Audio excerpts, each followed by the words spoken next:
All right, so here's the second half of this. Well, not the second half. It's the second class of today, which is a repeat of the 8 o'clock class. All right. So arc, flash, and boundaries is the topic of today's class. And for some reason, last time it let me view the whole view full screen mode. Okay. All right, that's better. You should see this presentation right now. And if you don't, let me know either on voice or by chat. So here is the link that you can click on, and this is the tree branch falling onto that. And let's see, there's some other pictures, and they are the explosions caused by the arc flash. And we're going to talk about what arc flash is. Sometimes arc flash is a controlled sort of explosion, if you can call it that way. And we are using it to our advantage. The greatest example of that is welding. Okay, so that is controlled way of using arc flash. But sometimes what happens is that the arc flash happens in a way that is unwanted and it's uncontrolled, and it's quite dangerous. Right? So here is the awareness that I'm giving you with this class. Now, when it comes to you finding a job and working in an environment that arc flash is a possibility, then you are going to be periodically trained, just like WMIS training. You're going to be periodically trained on the topic of the arc flash. And if you are not, if your training span kind of expires, you're going to have to be retrained because it's a periodical thing, uh, or else you won't be able to go to work. So um, this is just awareness here that something like that exists. By no means this is a training for you that right now you can say, yes, I've been arc flash trained. All right, so okay, a couple of pictures, spectacular kind of explosions. Let's see what we're dealing with here. This is the other video that we showed. Now, what is an arc flash, right? Arc flash is an explosion caused by the release of energy generated by an electric arc. What's an electric arc? Is a electricity jumping from one terminal to another through whatever media, and well, right now is we're talking about through the air. Okay, um, so it's not yeah, well, the tree branch started that, but then the arc flash continued through the air. Okay, all right, let's see here what can cause arc flash. Okay, the causes of arc flash include, let's stop at this one, this first point right here. Dust, water, impurities, contamination, corrosion, animals. Dust and water. Well, this is a big one. It's a common thing. It's sort of like a silent killer. Quite often dust accumulates between the terminals of whatever it is connected and has electricity flowing through it, and maybe there has voltage across those terminals. So quite often in the industrial environment, specifically when there's a high dust contamination, like one of the examples would be, what do you call the woodworking shops, right? Anything that has to do with wood processing, when there's a lot of cutting and all. So dust, the sawdust is in the air and it just accumulates in panels and sits on everything. So quite often what happens is that the periodical maintenance, and it's usually no less than once a week, I've seen it before, that the electric panels are open, whatever can be opened, and the dust is just blown off so it doesn't accumulate. What can it do? If enough dust accumulates between the terminals, and then you add the moisture that is in the air, that becomes conductive. And when it crosses certain threshold of ability to produce arc flash, then boom, you have trouble on your hands. All right, impurities, that goes with just one more word that can be added to dust, water, and impurities. Contamination, that go, whatever else. Corrosion is a big one as well, because that can also be, things can also be conductive, and corrosion creates the possibility of things being structurally well, compromised. Okay, and animals, that's a big one as well. Sometimes rodents do make their way into certain type of terminals where they shouldn't be. They don't know that, and when they get there, well, again, the body of an animal is a conductive thing, and it's enough to start an arc flash. All right, so that's the first point here. Discharge from accidental contact. Well, I don't think I have to explain that. And here's a big one as well: dropped or improper tools that are being used uh, by people who are working on electrical panels or whatever, wherever the terminals are, whatever work they're being done, where there's a danger of arc flash happening, right? And then over voltages across narrow gaps, right? Well, air does have certain resistance. When you are doing your projects on the breadboards, when you're using your resistors, LEDs, and whatnot, and you're connecting them on breadboards, and if there are a couple of terminals that are close to each other, and you have 5 volts or maybe 12 volts or something like that, the resistance of air is considered to be so high that it can be actually assumed that for that purpose is an infinite resistance. However, in reality, the resistance of air is not infinite. It has some resistance that is less than infinite. So you can put actually a number on it. And then if you have enough voltage going across the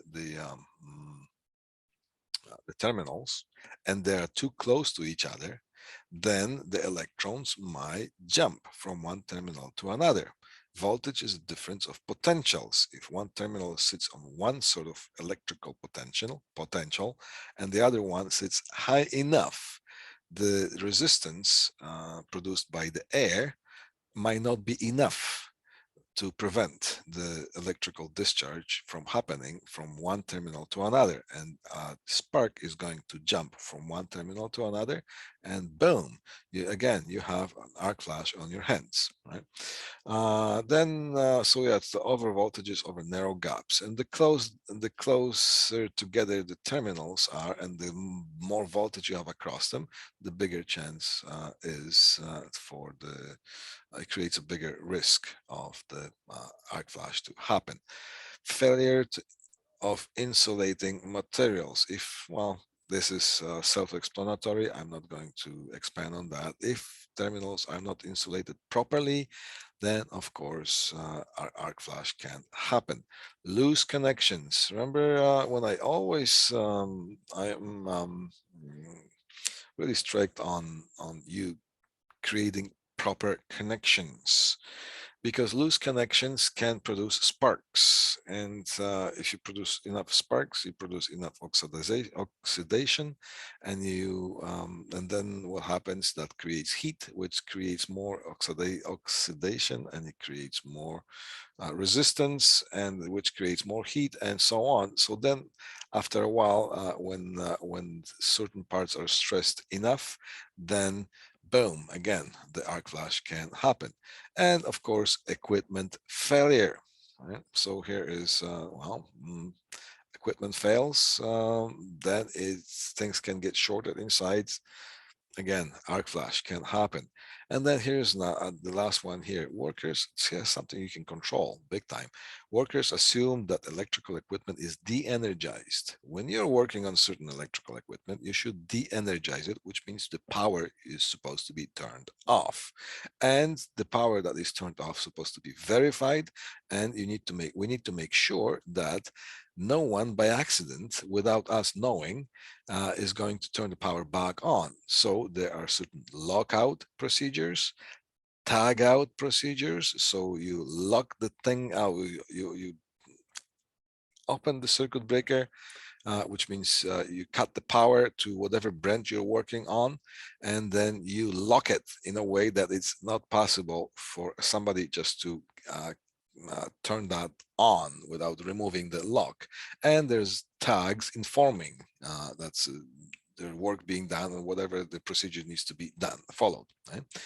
Also, there's a common procedure if you really want to make sure if the electrical panel or whatever the circuit breaker is out of your sight, and if you really want to make sure, then you put an attendant by that electrical panel or the circuit breaker, making sure that that person is there.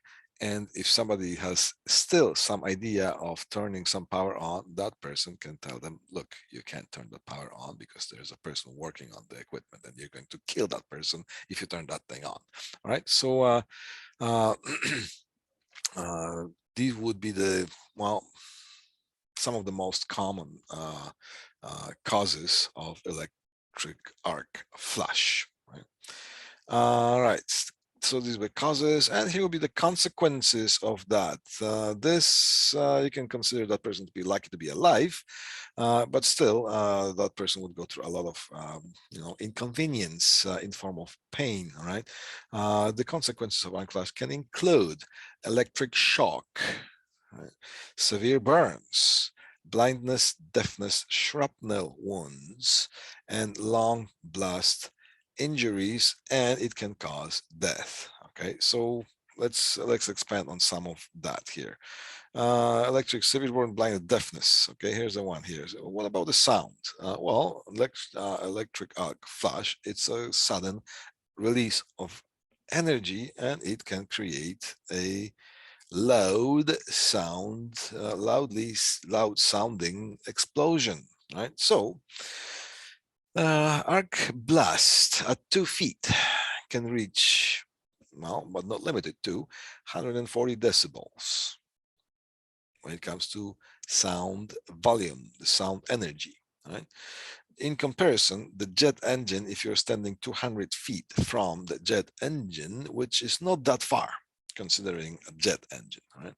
It produces 132 decibels. So can you imagine? This is even louder than that. And the human pain threshold, as far as sound volume, is 130 decibels. Right? So 130 decibels of sound energy.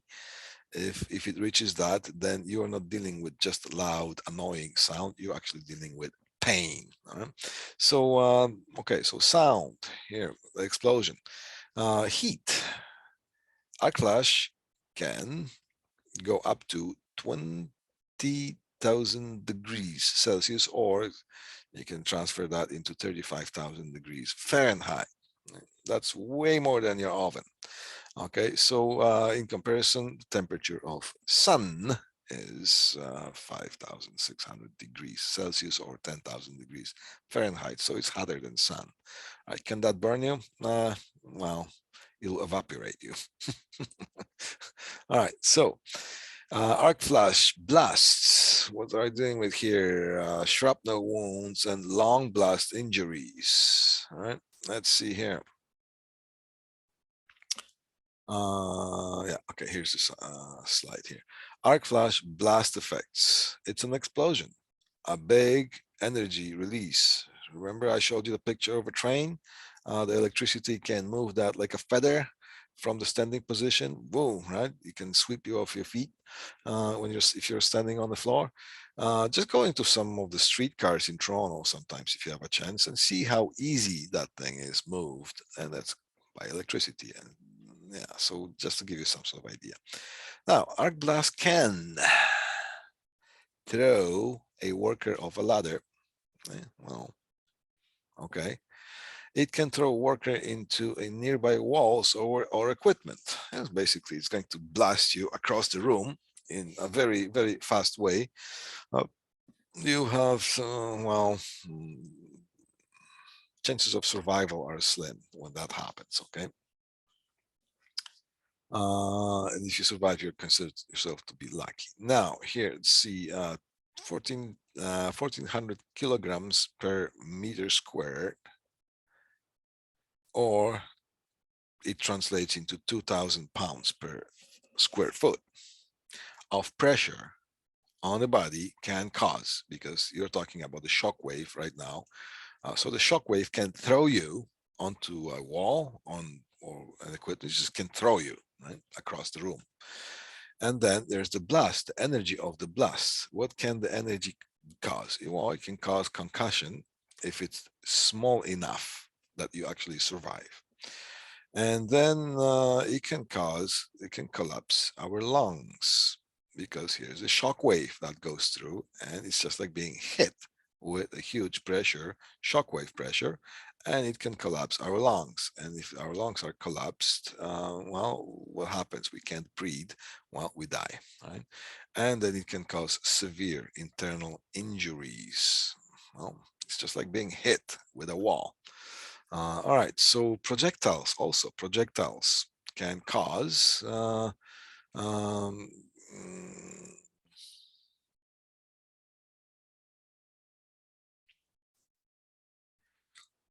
it should be projectiles thrown by the blast. Travel at speed greater than 1600 kilometers per hour. Right? Uh, Here is, where's that?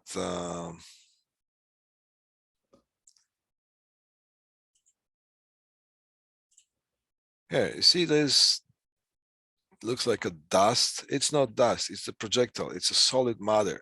It could be screws, bolts, nuts, could be some pieces of equipment that's being ripped out.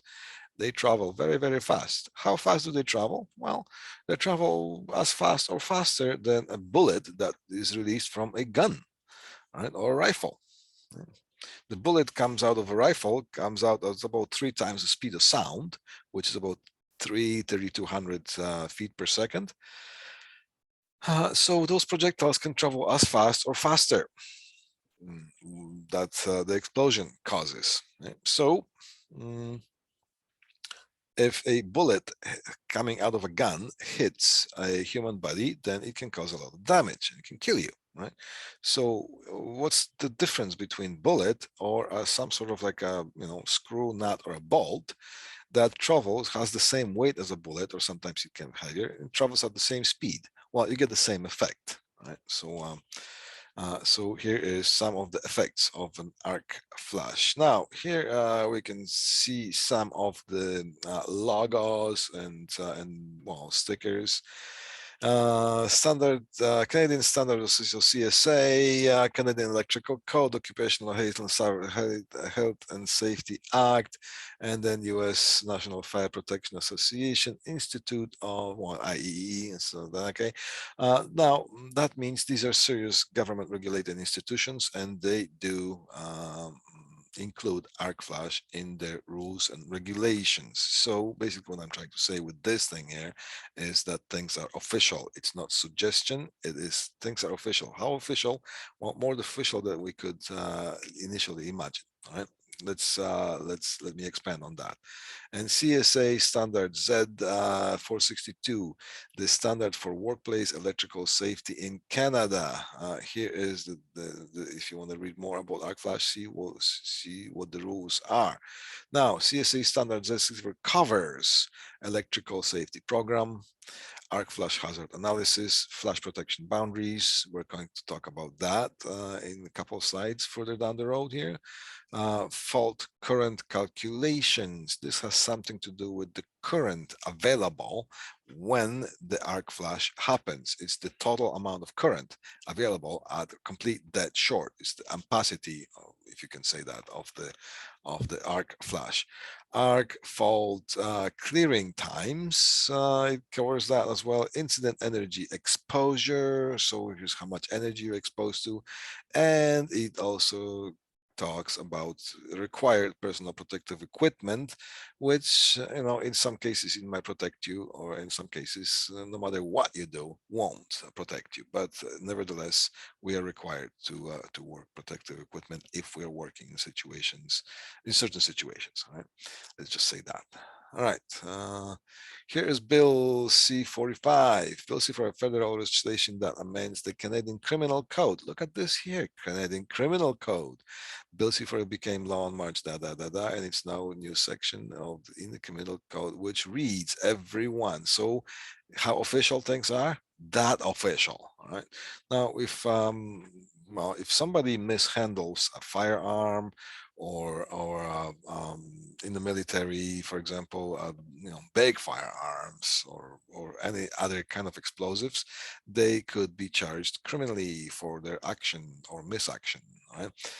Or they could become missing in action as well, and it's not funny, right? So uh, um, when you're dealing with with environments that can cause engine energy release just as a bomb would, then, well, it just makes sense that that only qualified people should be dealing with performing any kind of work on equipment that is that dangerous. And if things are being done improperly or mishandled in any kind of way, then the Canadian Criminal Code steps in. Right. So how serious are things? That serious, right? And it just makes sense, right? So let's see what the bill C-45 says. Everyone who undertakes or has the authority to direct how another person does work. So that's the management thing. Eh? Performs a task is under a legal duty to take reasonable steps to prevent bodily harm to that person or any other person arising from that work or task. So it's not this thing talks not only about the person who works on it, but when the person leaves, then anybody who can be affected, well, you see those green boxes that contain transformers or not, there's a lot of power there on the side of the sidewalks, and they're enclosed in certain type of enclosures, and there are some stickers saying, don't, well, there's danger there, don't mess with that thing, right? So that would be a passerby, a regular person who walks the dog, all right? Just don't let the dogs pee on those transformers. Use your imagination a little bit, right? So, well, nothing should happen, but come on, right? Um, so, what? Let's see. What do we have further here? The bill established new legal duties of workplace health and safety, and imposes serious penalties for violations that result in injuries or death. Serious penalties are actually serious penalties. Right? It's not just a slap on the wrist. It also establishes rules for attributing criminal liability to organizations, including corporations, for the acts of their representatives, and also creates a legal duty for all persons directing work to take reasonable steps to ensure that safety of workers and to ensure the safety of workers and the public, right? So, so just by showing that slide, it just gives you the idea of how serious things are when it comes to dealing with electricity. And electricity is no joke. A lot of energy can flow through some of those wires, right? Canadian Electrical Code CEC Rule 2306, electrical equipment such as switchboards, panel boards, industrial control panels, meter sockets, enclosures, and motor control centers that are installed in other than dwelling units. So any of those, that heavy equipment, electrical equipment that is installed in anything other than people's homes. So you're talking industrial or commercial setting. And are likely to require examination, adjustment, right, servicing or maintenance that had to be serviced while energized shall be field marked to warn persons of potential so basically in any of the heavy electrical equipment, you need to have stickers informing you that there's a danger of arc flash hazard. And you don't have to be, you don't have to be a qualified electrician to understand that you have to stay away from that because there's a danger there. So the marking referred to subrule, and so there's the thing explaining how. So labels and stickers, lockouts, tagouts, all the information. These are the precautions that have to be taken in order to warn public and other qualified personnel that there is a certain hazard happening there. Okay. All right. Let's see here. Let's talk about hazard risk category levels. Hazard risk. Right. So hazard. What's the hazard? Well, hazard is the arc flash, right? What's the risk category levels? Is basically how severe that thing can be and what's the probability of happening. So we're talking about the severity of those. So we're talking about severity levels of the arc flash. CSA has identified 4 hazardous risk category levels, which are numbered by the severity from 1 to 4, which 1 is the least severe and 4 is the most severe kind of a category level. Right? Hazard risk category is the level of arc flash protection clothing you must wear. So hazard risk category has something to do with the clothing that we must wear, the protective clothing, to protect against a minimum level of incident energy measured in, okay, how do we measure this energy? We measure in calories per centimeter squared. What's a calorie? It's a calorie is a unit of energy. So calorie per centimeter squared. So basically how much heat it can withstand, right, and protect you against some heat. Right? Is it going to completely protect you? Nothing completely protects you, but we need to take as much precautions as we can. And it's the law. Right? So meaning electrical equipment, depending upon the energy delivering capability under the fault conditions, can cause an explosion or arc fault of a certain level, measured in color. And we measure those the color, the energy we measure in calories per centimeters. Calories is an energy unit, which basically we're dealing with heat here. How much heat per the area, centimeter squared. Okay, that explosion can deliver a certain amount of heat to a certain distance. Each level 1 to 4 is rated at a certain amount of flame resistance measured in calories per centimeter squared. Let's talk about that here. Well, it's a calorie. A calorie is the amount of heat. 1 calorie is an amount of heat that is needed to raise the temperature of 1 gram of water by 1 degree Celsius. So that's a calorie. Thermal energy is measured in calories per centimeter squared. Okay, so if you're holding your finger in the flame of a lighter for 1 second, you are going to give your finger 1.2 calories per centimeter squared, just so you can get some idea. All right. Now, PPE requirements for the risk category levels. So here's the least severe, and here's the most severe risk category. Right? Clothing that we need to wear, and the clothing is supposed to protect you up to that much energy. So let's see here. Level 1, we need arc rated fire retardant shirt and fire retardant pants, or fire retardant coverall, which basically is shirt and pants in one piece, 1 layer minimum, right? And then it is supposed to protect you against, it's supposed to withstand 4 calories per centimeter squared. Okay, now severity number 2, level 2, it is supposed to protect us up to 8. See, it's a double, right? So arc rated fire retardant shirt and fire retardant pants or fire retardant coverall, 1 or 2 layers, depending on how those things are constructed. So here's that. Number 3, look at that. It's supposed to withstand 25 calories per centimeter squared. And here is the fire retardant equipment that you need to wear.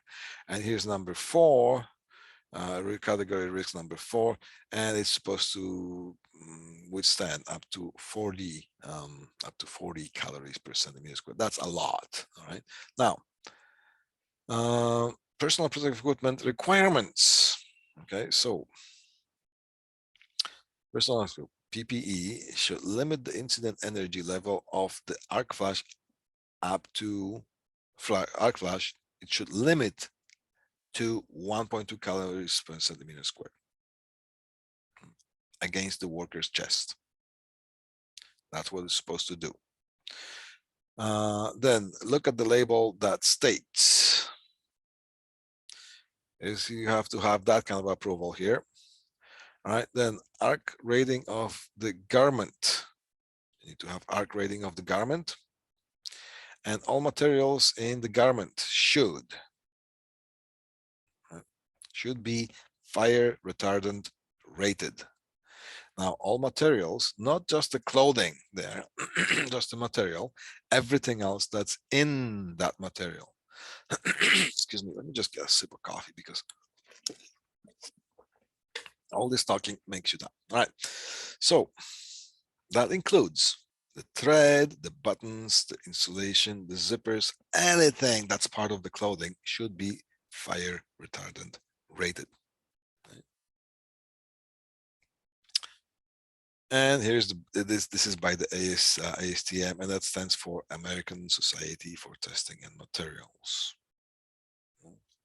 There you go, ASTM approval. All right.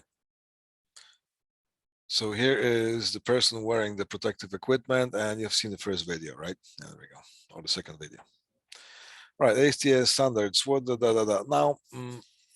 There's a bit of a info on what ASTM is, and I'm not going to read that. It's just information for you of what that institution stands for. Right? All right, now here's the personal protective equipment PPE requirements. All right, let's see here. We're dealing with those levels here. Now let's see what those layers or those clothes look like. Right, PPE requirements. So category 1, excuse me, it will probably look something like this. Right, fire retardant shirt, fire retardant pants, face protection there, and or coverall. Right. Then that's what the fire retardant, no, that's fire. That's what the category list level clothing PPE looks like. Yeah, a little bit more severe. Category 3 and category 4, personal protective equipment. Again, you've seen the second video, right? Right. Okay. All right. Tasks. What is it? What the type of jobs or the type of what can you do that has actually potential? So the tasks with potential for arc flash. Well, arc flash can, but not limited to these, right? So operating a switch or a circuit breaker, that can cause an arc flash. Inserting or removing a circuit breaker, that can cause an arc flash. Opening an enclosure door, there you go.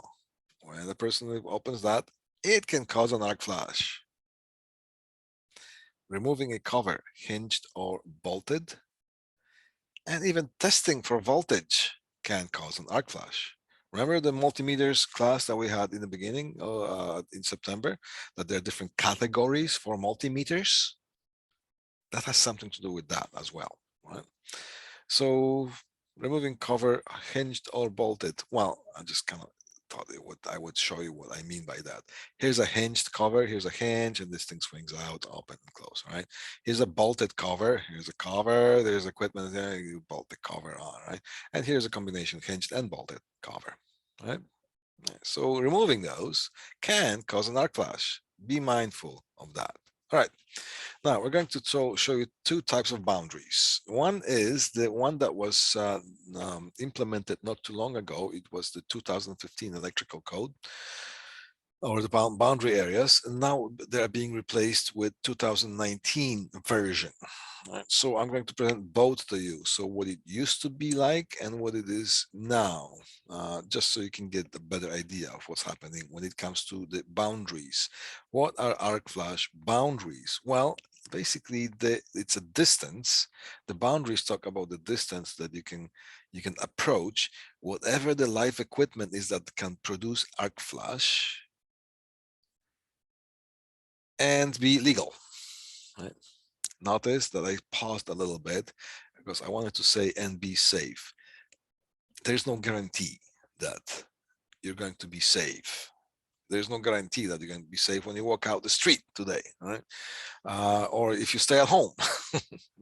But be legal, right? So Here are the arc flash boundaries, the distance that you can approach and who can approach the live equipment that can produce arc flash from the 2015 rules and regulations. And then we can present those. Now, right in the beginning, somebody might say, okay, well, what are those distances? There are those, what are the, is it 2 feet? Is it 5 feet? Is it 17 feet or what? It depends on the severity of the arc flash capability here. So it might change. In some cases, this would be closer. In some cases, this will be further, depending on the situation. And it depends on the energy capability that can be delivered during the arc flash, if the arc flash happens. So let's talk about what it used to be up to 2015. 1, 2, 3, 4 boundaries. Now in 2019, we have 1, 2, 3. So 1 is kind of eliminated and it's just kind of organized a little bit different. So let's take a look at what it used to be. All right, so here's the gray area. Arc flash protection. Arc flash protection boundary at this distance, whichever it is, depending on how far it is from, depends on the severity of this. PPE must be worn to prevent second degree or greater burns. If exposed to arc flash, the outmost boundary, this is the outmost boundary, furthest away from the energy source as far as the boundaries are concerned. Can you stand further? Of course you can. Unqualified person can approach without being accompanied, right? So it can, that unqualified person can approach that and they don't have to be escorted by anybody else. Unqualified persons might only cross this boundary if accompanied by a qualified worker. So approach, yes, but you can't cross that unless you are accompanied by a qualified worker. Should an arc flash occur, the person exposed to the blast would be subjected to heat generated by the arc flash, resulting in second-degree burns, which would be exposure to 1.2 calories per centimeter squared. So that's the gray area here. Then we're talking about the green area here, which is the limited approach. This is still, we're talking about the 2015. Only qualified persons within only qualified persons within this boundary. All right, so unqualified persons might enter when continuously accompanied by a qualified worker and appropriate PPE, appropriate level PPE, and trained. It should be wearing appropriate level PPE, and the person should be trained for the task, whatever they need to do. Now we're coming closer here. Here's a restricted approach boundary. Only qualified workers, appropriate PPE level, properly trained. Oh. Does anybody ever advertise improper training? Okay, never mind. The person has to be trained for the task to be performed. This boundary is restricted to unqualified personnel. Unqualified personnel doesn't, no entry here. Okay. All right. Exposed energized electrical conductors or circuits. That's what happens there. So you are exposed. So you are close to exposed and energized electrical conductors or circuit parts. And look at that, 50 volts or more. So it doesn't get much, eh? To be to be in danger. Now, it requires an approved work permit. So now you're dealing with the permit, just like the confined space, remember? So in order for you to be there, it has to be documented. There's got to be a reason for you to be there, not just I'm going to be there because I'm a qualified person and I know. So you know what are you going to do today? Oh, I'm going to cut the grass and then I'm going to put PPE and I'm going to approach a live circuitry. No, there's got to be a reason that you're going to have to approach that close, come to that close to the live equipment, and it has to be documented and so on. The written plan should include well-defined procedures to prevent exposure to shock hazards. All right, and here's the prohibited boundary, which means if you're standing here, that means as if you are in contact with live parts. Okay? So prohibited approach boundary, energized live part, considered same as making contact with live part. Distance varies, just like I said, from direct contact to several feet, depending on the voltage and other things, right? Or the severity of the mostly voltage. Right? All right, so now that was the 2015. All right, now this is the approach boundaries that they were established in 2019, so they take over right now. What's the difference? One of them is removed, so there's less of them to remember. So here's arc flash boundary right here. This is the one we're talking about. The arc flash boundary or restricted approach boundary changes depending on the potential of arc flash hazard. That's what I was saying, depending. Okay. The arc flash boundary is calculated, everything is up to 1.2 calories per centimeter squared of incident energy. This is an energy that can give you second-degree burn. Right. So that is the distance where a worker without appropriate PPE would receive a second-degree burn. Hang on. Sometimes this boundary is the furthest one from the exposed equipment. Other times, the limited approach boundary is the furthest one, which is this one here. So sometimes this exists, sometimes it's the furthest one here. That is marked, okay?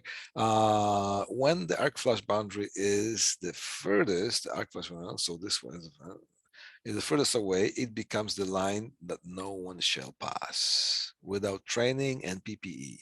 If the limited approach boundary is the furthest out, then that should be treated as the line that no one should pass without. So here's that. If this is the furthest one, no one passes that. If this is the furthest one, no one passes that. Okay, that's basically what it says. All right, so that's the arc flash boundary right here. Now we're talking about the limited approach. So limited approach, right? Limited space, limited approach here. Moving towards energized and exposed equipment, you will find that limited approach boundary, right? So if you keep traveling, we have crossed, what does GPS says? No, just kidding. Okay, moving towards the energized exposed equipment, you will find limited approach boundary. Within this boundary, it is still possible to be exposed to a shock hazard. Appropriate PPE should be worn by qualified workers in the limited space between the limited approach boundary and the restricted boundary. So it's a bunch of words here, but basically, you should be trained, you should be qualified, and you should be wearing PPE when you go there. Non-qualified workers should stay outside of this boundary. So if you're non-qualified, well, you should stay away from there. There's no reason for you to be there. Stay outside this boundary unless wearing a proper PPE. There you go. Being escorted by a worker. So there's certain type of, if you're not qualified, stay away unless you are trained, wearing PPE and escorted. So whatever the reason, it would be there if you're not qualified. All right. Now, and here is the restricted. Is that the last slide? It's second last slide. Restricted boundary. Here's this one here. The area closest to the live exposed equipment is within the restricted boundary. In order to pass this boundary, you must be qualified worker with the proper training, PPE. If you need to perform work on energized equipment, you might need to also need to work permit, and this has to be documented. You can't just get there. Oh, I'm just gonna take a look. All right, and that is the last slide for today. All right. Thank you guys it was a pleasure to work with you throughout this semester, and we still are going to have the open labs. All right, so open labs. May I remind you that where is my here? that we need to have all the labs done. In order for you to pass this course, you need to have all the labs performed, and the overall mark for the labs should be a pass mark. Same thing with all the evaluation. Quiz 1, quiz 2, test 1, test 2, and that includes also the assignment. That you should have a pass mark overall for that, and they all have to be well. Some of us missed the tests, so yeah. So that's okay, but the overall mark should be pass, which is 50%. Same thing with the labs, 60%. But the labs all have to be attended and performed. Right? So let's see the labs, and there's a lab timetable. If you haven't done, don't miss that. There is, all right, see that? Anything from December 7th, December 15th. So here's December 7th. There's one at 4 o'clock, open lab session. December 8th, one at 3 o'clock and one at 1 o'clock. So one at 1 o'clock, one at 3 o'clock. Okay. And then another Thursday, December 15th.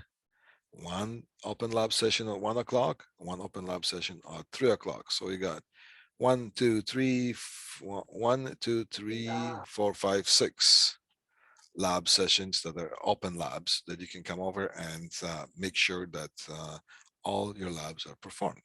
Okay. Cool. Nicholas, thank you, thank you. Thank you very much. You guys are great. And I'm going to see you this September. Not September, this January with the network cabling course. So I'm not done with you, right? But in the meantime, just before that, please enjoy your Christmas break, and I will see you after that. And just remember, there's one more test that we're going to do, and it is going to be next week, Monday to Friday, on the same basis as all the other tests. Cool, guys. Thank you very much, and have a great one. Yeah.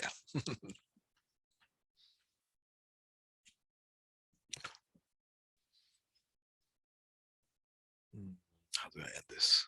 Yeah. Nice.